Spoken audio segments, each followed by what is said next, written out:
미국장은 혼조세로 끝났습니다. 나스닥이 좀 많이 빠졌어요. 유럽장이 어제 많이 빠졌거든요.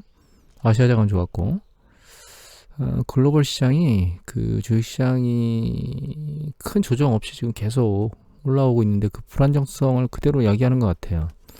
올라가기도 그렇고 내려가지도 않고 그러니까 조정도 없고 그렇지 않은 상승 유발도 어렵고 이런 불안정성을 계속 띠고 있습니다. 지금 어제 제가 그 동영상 찍은 뒤에 뉴스 보도들이 나왔는데 유가하고 제롬 파월 연준장 둘 다 나왔거든요. 근데 제롬 파월 연준장은 얘기한 것 중에서 큰 흐름은 바뀐 게 없는데 물가의 상치가 자기가 예측했던 것보다는 좀 늦게 나왔고 뭐 향후 몇 개월 정도는 수개월? 한두 달 정도는 상황을 유지할 수 있다 이런 얘기가 나왔죠. 그게 약간 불안정성을 좀 키웠을 거라고 봅니다. 다만 정책 변경은 없을 것이다 라고 얘기를 계속 하고 있죠. 이거는 이제 향후의 물가나 이런 것들의 움직임을 보면서 또 수위 조절을 또 하겠죠. 그리고 에너지 쪽이 좀 불안정성을 띠고 있긴 한데 에너지 가격이 아래로 좀 세게 내려왔어요. 또 어제 또 2% 오늘 새벽에 빠졌습니다. 그래가지고 71달러대로 떨어졌어요. 이게 77달러 가까이까지 올라갔던 것 같은데, 예, 많이 빠졌죠. 주된 이유는 역시 어제 제가 동영상 촬영하고 나서 타협이 됐다는 뉴스보다 나왔었거든요. 아랍에미레이트가 그 사우디에서 얘기하는 것보다는 좀 더 자기네들이 원하는 방향만큼 좀 더 플러스로 생산한다고 잠정 합의를 본 것 같아요. 네, 결과적으로는 추가적으로 더 찍는 쪽으로 움직이고 있다는 것들이죠. 그리고 그것 때문에 이제 유가가 생산량이 늘 거니까 하락하는 조짐을 보이고 있습니다. 다만 어제 뉴스를 보면 여기 어제 뉴스 보면 이게 아시아경제거든요. 아시아경제 보면은 아시아경제 뉴스 보도 중에서 이런 얘기가 나옵니다. 최근 가격 급등세에 미국의 휘발유 재고하고 정제유 재고가 늘어났다는 소식에 수요가 꺾일 것이라는 우려도 더해지면서 유가락을 이끌었다. 그러니까 뭔가 쌓이고 있다는 거예요. 더 팔기 위해서 정유사들이 원유를 정제해가지고 하고 있다는 거죠. 다만 이거는 미국의 그 재고거든요. 원유 재고입니다. 비축유를 제외한 원유인데 원유 재고는 계속 빠지고 있고 아직까지. 그 다음에 요거는 미국의 석유 생산이거든요. 원유 생산인데 생산도 위로 올라가는 게 아니고 지금 내려가고 있어요. 그래서 최근치를 보면은 이게 지금 월간인데 잘 보시면 2020년도에 3, 4 뭐 이렇게 이때보다도 원유가 늘어나질 않고 있고 작년 하반기에 비해서 늘어나기는 늘어나고 있는데 이 속도가 굉장히 더뎌요. 다만 이거는 이 데이터는 뭐냐면 여기 보시면 정제, 그러니까 원유를 정제할 때 들어가는 그 원유의 사이즈거든요. 이게 전부 다 EIA 데이터인데 미국 에너지정보청 보시면 최근에 속도가 굉장히 빨라지고 있어요. 여기 보시면 이렇게 아래로 볼까, 이렇게 볼까요? 쭉 보면 작년도, 그러니까 그 코로나 팬데믹이 터지기 전에 이렇게 규모가 있다가 그 아래로 규모가 쭉 빠졌었는데 늘어나는 정도가 그렇게 크지 않다가 최근 보시면 늘어나고 있죠. 쭉쭉 15,000, 16,000, 그죠? 늘어나고 있어요. 그래서 그 석유 화학 관련된 에너지 기업들이 정제를 계속 늘리고 있고 이런 것들이 이제 뉴스 보도에 나왔던 정제유가 쌓이고 있다 이런 얘기들을 하고 있는 것 같고요. 이게 정제 마진이거든요. 이거는 NEST 데이터인데 이거 정제 마진입니다. 석유 원유 갖다가 정제해서 정제하게 되면 이익이 나는 것. 근데 이게 마이너스 국면에 있다가 최근 플러스 국면으로 넘어왔죠. 보시면 올해 들어서. 그러니까 정제 마진이 생기니까 이제 정제의 규모가 늘어나고 판매하려고 하는 액션이 커지겠죠. 그런 것들이 영향을 미치는 것 같아요. 석유 가격에. 아직 석유 가격의 방향성을 정확히 타진하고 얘기하기는 그러니까 쉽지는 않을 것 같습니다. 상황을 좀 더 지켜봐야 될 것 같고, 이게 그럼 아랫방향으로 세게 내려오겠느냐라고 하는 부분에 대해서는 아직은 판단이 좀 모호한 상황입니다. 이거는 달러스 연준인데요. 달러스 연준을 보면 이제 가격에 대한 예상치, 그러니까 미국 내에서 WTI 가격 어느 정도 될 것 같아 2021년도에 물어봤더니 대부분 한 70달러대 60달러에서 80, 70달러 후반대를 지금 얘기하고 있거든요. 그러니까 이게 아래쪽으로 세게 내려가기보다는 70달러 전후대를 예상하는 게 아닌가라는 생각을 하게 되고요. 이 유가가 아래로 세게 내리꽂기보다는 일정 수준 조정 국면에서 멈추는 패턴을 보일 거라고 생각이 들고 있습니다. 또 한 가지는 이 댈러스 연준에서 검사한 것 조사한 것 중에서 석유업자들한테 공급 갭이 공급 격차가 있겠느냐라고 하는 얘기를 했거든요. 근데 이게 이제 지금 공급이 많고 수요가 적겠느냐, 아니면 공급이 적고 수요가 많겠느냐, 이런 개념에 대한 설명은 안 되어 있어서 그 부분은 어느 쪽인지 모르겠어요. 다만 이제 공급에 대한 격차가 있겠느냐라고 하는 것에 대해서는 이제 그렇다라고 하는 사람들이 76%나 되고, 한 가지 좀 특이하게 본 건 이건데, 석유 관련된 기업들이 탄소 배출권 관련해가지고 그거에 대응하기 위해서 그린 에너지 쪽에 투자한다라고 하는 보도들이 있었거든요.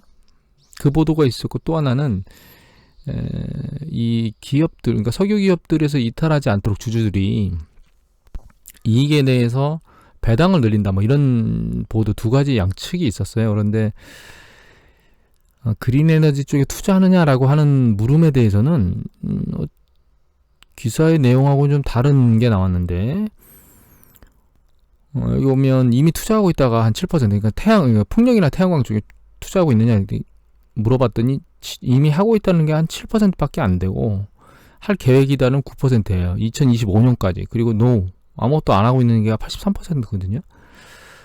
그래서 아직 석유 관련 에너지 기업들이 그린 에너지 쪽으로 투자나 이런 것들을 확대하고 있는 것 같진 않아요, 본격적으로. 그렇게 쉽게 석유가 사라질까라고 하는 생각은 하게 되긴 하는데, 국제적인 움직임 자체는 기후변화가 속도가 굉장히 빨라지고 있잖아요. 그런 것 때문에 정책적으로 막 강압적으로 밀고 있는 상황이긴 해서 따라는 가야 되는데, 업계들은 그렇게 하지 않고 있는 게 아닌가라는 생각이 듭니다. 그리고 비트코인 얘기를 계속 드리고 있는데요. 비트코인 이거 1시간봉입니다. 1시간봉이고, 보시면 지난달 하반기 흔들린 이후에 반등이 좀 센가 했는데, 이렇게 보시면 고점은 낮아지고 저점은 꽂으면서 지금 내려오고 있거든요. 도지코인 자체는 움직임이 그냥 흘러내리고 있습니다. 이런 와중에 제롬 파월 연준 의장이 나와서 한마디 했죠. CBDC, 중앙은행 디지털 화폐가 나와버리면 비트코인은 의미가 없다, 필요가 없다라는 얘기가 했거든요. 그래서 지금 그러니까 암호화폐가 CBDC가 나오면 존재할 것이냐 말 것이냐에 대한 논점인데, 사실 가상화폐는 중앙 집권화된 그런 어떤 금융 시스템, 그런 거에 반기를 들고 만들었다고 하는 게 기본 개념이었는데, 사실은 그게 투기장으로 바뀌어버렸죠. 그러니까 가상화폐의 기존에 가지고 있던 그런 어떤 것의 근본적인 탄생의 배경은 전혀 의미가 없고 그냥 투기장으로 바뀌어버렸어요. 그래서 향후에 가상화폐가 남겠느냐라고 하는 논점은 투기의 장으로는 남을 수 있다. 다만 그 투기의 장이 지금처럼 선풍적으로 인기를 끌었던 것처럼 과연 될까라고 하는 부분에 대해서는 개인적으로 물음표를 가지고 있습니다. 거기에다가 그 투기의 장으로 돼 있던 이유가 여러 가지 이유가 있지만, 뭐 예를 들면 정부나 이런 쪽에 데이터가 잡히지 않는다거나, 그래서 불법 거래 혹은 뭐 증여세나 이런 걸 안 내기 위해서 그쪽에 자산을 모아둔다거나, 그러니까 세금 추적이 되지 않는다는 것, 그 다음에 범죄와 관련된 불법 거래와 관련됐다는 것, 뭐 이런 것들, 그런 요인들이 좀 다소 있었는데, 그런 부분들이 다 누가 거래하는지 모른다는 것, 이런 것들이 다 지금 투명화되고 있죠. 세금을 걷겠다고 하고 있고, 그럼 누가 거래하는지 알기 위해서 그 계좌에 대한 실명을 강제화 시켰고, 이런 것들이 계속 완성되고 있기 때문에 과연 가상화폐에 대한 투자 매력도가 존재하는 게 뭔가라고 물음표를 찍어보면 매력도가 없습니다, 사실. CBDC가 나오게 되면. 이게 CBDC가 나중에 어떻게 나올지는 모르겠지만, 지금은 뭐 해외 결제나 이런 걸 하게 되면 금융기관 간 수수료나 이런 것들 문제가 있기 때문에 그런 불합리성이 있는데, CBDC가 나오면 그런 부분들을 해소하면서 나오지 않을까, 이런 생각을 하게 되거든요. 그래서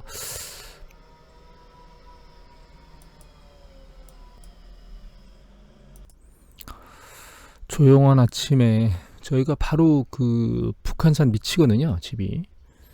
뒤편에 그 화물차나 지게차 같은 것들을 세워놓고 새벽에 나가십니다. 아직도 소리가 나나요? 화물차 지게차 지나가는 소리였습니다. 이른 새벽에 6시도 되기 전에 나가시는 분들 보면 참 열심히 사신다는 생각이 들어요. 이렇게 살아야죠. 일단 그래서 CBDC가 여기 제롬 파월 연준의장이 말하는 것처럼 되지 않을까, 그렇게 생각을 하거든요. 그러니까 전 세계에서 어떤 중앙은행이나 정부가 통제되지 않는 화폐가 거래되도록 만들어 놓겠냐 이거죠. 하물며 자산도 마찬가지인 게, 자산에 대해서 거래세들을 다 내잖아요. 그럼 세금도 내지 않고 누구와 거래가 투명화돼 있지 않은 그런 어떤 대상이 거래되는 것, 이런 것들을 용인할 수는 없다는 게 기본 개념이고, 그런 관점에서 놓고 보면 가상화폐가 사실 아무것도 아니거든요.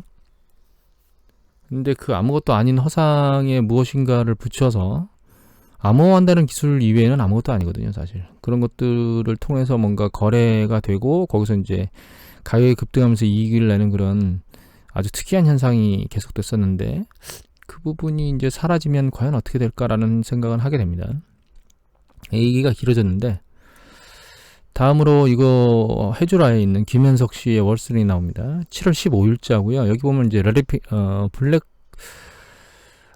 이분이 블랙록의 그 최고 경영자인데, 레리 핑크가, 이분이 인플레이션은 일시적이 아니다라고 얘기를 했거든요. 근데 쭉 얘기를 들어보면 여러 가지 얘기가 있는데, 이 기사 중에서는 제가 눈에 들어온 기사가 얘기가 뭐냐면 이겁니다. 근본적으로 일시적이지 않은 이유가, 이분이 두 가지를 꼽았는데, 하나는 소비자에서 일자리로 정책이 변화하고 있다는 거예요. 이게 무슨 얘기냐면, 이전에는 많은 사람들이 많은 제품을 사용하도록 만드는, 그러니까 많은 제품을 사용하려면 저가나 이렇게 낮은 제품의 선택권이 있어야 되잖아요. 그렇게 움직였었는데, 2차 세계대전 이후에는 계속 미국 정책방향이 그쪽으로 가고 있었는데, 최근에는 그거 말고 일자리를 늘려야 된다라고 하는 쪽으로 간다는 거예요. 그래서 여기 보면 이제 해외로 옮겨간 제조업들을 미국으로 다시 되돌리려고 하고 있고, 그리고 또 싼 제품을 제공하고 있는 중국에 대해서 관세를 부과하려고 하고 있고, 그러니까 결과적으로는 자국 내 일자리를 늘리기 위해서는 어떤 형태로든 그 비용 자체가 올라간다는 겁니다. 그게 물가에 영향을 미칠 수 있다는 것. 또 한 가지는 탈탄소화인데, 가격에 대한 거 상관없이 일단 에너지 자체를, 이산화탄소 배출을 줄이는 그런 쪽으로 가는 형태로 가게 되면, 이거 역시 여기 보시면 이제 이 내용이 중요한데요. 세계 탄소 국경 제안을 했는데 배출 규제가 느슨하고 막 이런데, 탄소를 배출하는 이런 기업들, 철강, 시멘트 이런 것들을, 석유화학도 마찬가지고, 이런 것들에 대해서 탄소세를 매기게 되면 2026년부터 단계적으로 물가는 올라갈 수밖에 없다라는 겁니다. 그리고 이 뉴스와 관련해서 뒤에 보면 2035년부터는 내연기관 자동차를 아예 판매를 금지하겠다고 지금 EU에서 협의를 했거든요. 2020년에 탄소국경세, 좀 전에 말씀드렸던 게 탄소국경세인데, 이것들을 매기겠다고 얘기를 하고 있어요. 결과적으로 이런 것들이 그 상품 가격을 올릴 수밖에 없다는 겁니다.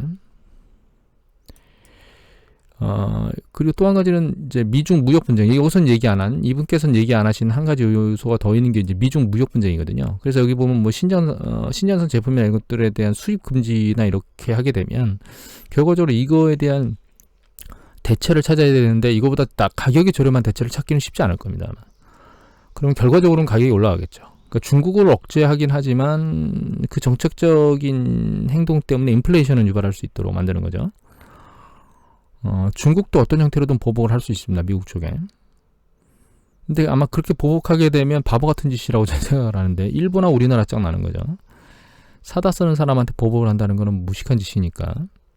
여하튼 이런 것들이 결과적으로는 인플레이션을 유발할 수밖에 없는 형태로 간다는 거예요. 그래서 우리가 한번 생각해 봐야 될 게 과거 그 10년 국채 수익률이나 기준금리 인플레이션이 쭉 추세적으로 내려오는 패턴을 보였었잖아요.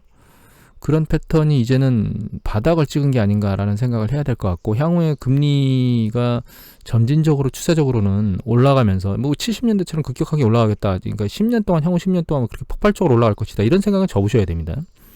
왜냐하면 그거는 가장 많은 대부분이 사용하는 에너지원인 유가를 공급을 쥐어잡아서 가격을 밀어 올렸던 거기 때문에 그때는 오펙이 아주 강력할 때였고 지금은 오펙이 카르텔을 형성하고 있긴 하지만 그렇게 강력하게 뭘 할 수 있을 수 있는 상황은 아니고 향후 탄소 배출이나 이런 것들 때문에 결과적으로 그린 에너지 쪽으로 가면 석유 쪽의 생산 국가들이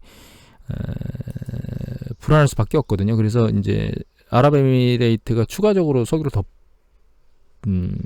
뻗겠다라고 하는 것도 그런 것들 석유를 통해서 재원을 빨리 마련해야 되겠다 이런 생각이기 때문에 향후에 70년대처럼 석유 공급을 억제하면서 가격을 급등시킬 가능성은 극히 낮다고 보고 있습니다. 다만 이제 추세적으로 놓고 보면 과거 계속 내려왔던 금리의 패턴이 이제는 조금씩 올라가는 패턴이 될 것이다 라고 생각을 하게 만드는 기사입니다. 그리고 저도 그렇게 생각을 하고 있습니다. 사실은 단지 이게 급격하게 뭔가 시장 자체를 주식시장 자체를 지금 현재 영향을 미칠 건 아니기 때문에 점진적으로 향후 추세적인 움직임을 봐야 될 것 같고 이런 관점에서 놓고 보면 우리가 그 주택담보대출 있잖아요. 그거는 뭐 15년, 20년 이렇게 길게 갚아야 될 대상인데 가장 낮은 시기에 근접해 있는 게 아닌가. 지금이 주택담보대출이 지금 당장은 아니지만 향후